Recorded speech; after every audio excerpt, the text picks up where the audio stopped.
Massive Metro. The Takeover with Thembi. He is right here, Kabomo Vilakazi. Kids simply known him and known as Kabomo. Now I call him Brown Sugar. He's a songwriter, he's a poet, he's an editor, musician, producer, he's an artist manager. He is everything basically that has to do with music, be it in front of the camera or behind the scenes. He's also a magazine writer or an editor. Like, Kabomo, you've done everything already. I've Where done a lot. do you get the time? I don't sleep, but I just don't. I feel like you have only one life to live. You waste so much of it sleeping. I don't believe in sleeping.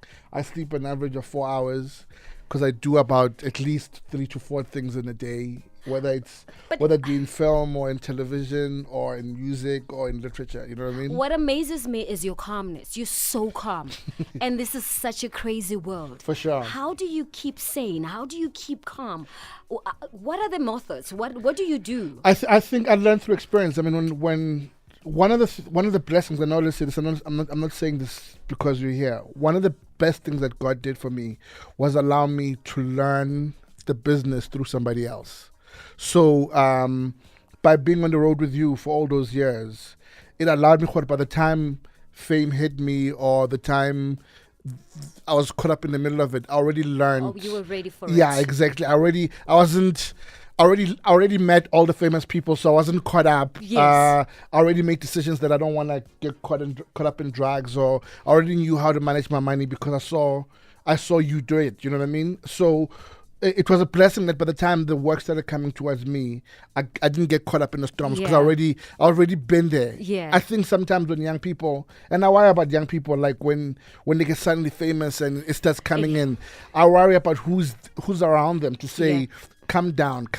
This is work. Yes. This is profession. You need to be here 10 years from now. Yes. And how are you doing You that? are as good as a receptionist. Yeah, exactly. You're as good as a teacher. So what It's decisions just that are you making now to make sure that Yes.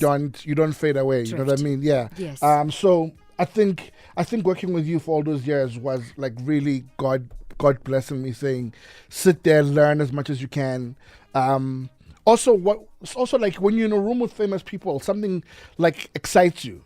So I've already met all of them through you. So by the time I was going to interviews, going to radio, For you, it was just we've like met before. The story is done. So I was able to focus on what I wanted to do, you know. And also God blessed me with so many gifts, and I didn't want to make excuses for not doing them. So someone will say to you, you can only be an actor, and you can only be a singer, or you can only be a magazine actor and a magazine editor. And I'm like, who said that? Who made all these rules that we live up to? Yes. And why are we living up to them? You know We what I put mean? ourselves under so much pressure and so much that, boxes. You can only make neo soul limitation. or jazz, or you can only Yes. rap, or you can only sing whatever. I was like, who said Who that? said Because we I want to can't be do- able to rap and make house music and do jazz and do soul. But you're doing it well. Thank you so much, That's my the sister. crazy part about Yeah, it. thank that you. have decided, I'm going to branch out. I'm going to do what I want to do, but you do it so well. Only on Massive Metro.